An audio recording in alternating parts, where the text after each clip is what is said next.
বড়খলা বিধানসভা কেন্দ্রে কংগ্রেস প্রার্থী ডাক্তার অমিত কালোয়ারের প্রচারে জনসংযোগে বিজেপির থেকে এগিয়ে। বড়খলা বিধানসভা কেন্দ্রে কংগ্রেস মনোনীত প্রার্থী ডাক্তার অমিত কালোয়ার নির্বাচনী প্রচারের শেষ দিনে জনসংযোগের মাধ্যমে বিপক্ষী দলের তুলনায় অনেক অংশে এগিয়ে রয়েছেন। মঙ্গলবার এনআইটি বাইপাসের সম্মুখে এক নির্বাচনী সভায় উপস্থিত হয়ে ডাক্তার কালোয়ার বলেন, আজকের দিনে বড়খলাবাসী একজন শিক্ষিত ও কর্মোদ্যমী বিধায়ক চান। বিজেপিকে হারিয়ে এবার কংগ্রেস পুনরায় নজির করবে এবং আসামে গৌরব গগৈয়ের নেতৃত্বে সরকার গঠন হবে বলে আমি নিশ্চিত।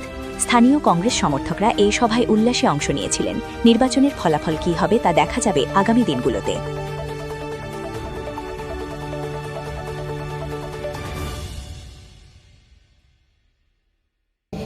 আজকে এখানে আমার মঞ্চে যারা আমার বয়োজ্যেষ্ঠ যারা বসে আছেন, আমার ভাই বসে আছেন, এখানে আমার চয়নদাও এখানে আসছেন, খুবই ভালো লাগছে। সাথে আমার এখানে যারা সম্মানিত যারা এলাকাবাসী আছেন, সম্মানিত মা বোনেরা আছেন, আমার এখানে বড় ভাই ছোট ভাইরা আছেন, এখানে আমার ছোট ছোট বাচ্চারাও আছেন, সবাইকে ডক্টর অমিত কালোয়ার তরফ থেকে নমস্কার এবং অভিনন্দন।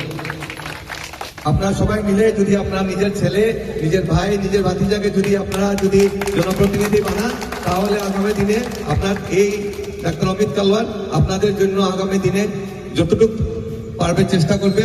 বিগত দিনে ও সমাজসেবী হিসাবে কাজ করে গেছে, আর আগামী তো আশা করি ও সমাজসেবী হিসাবেই কাজ করবে।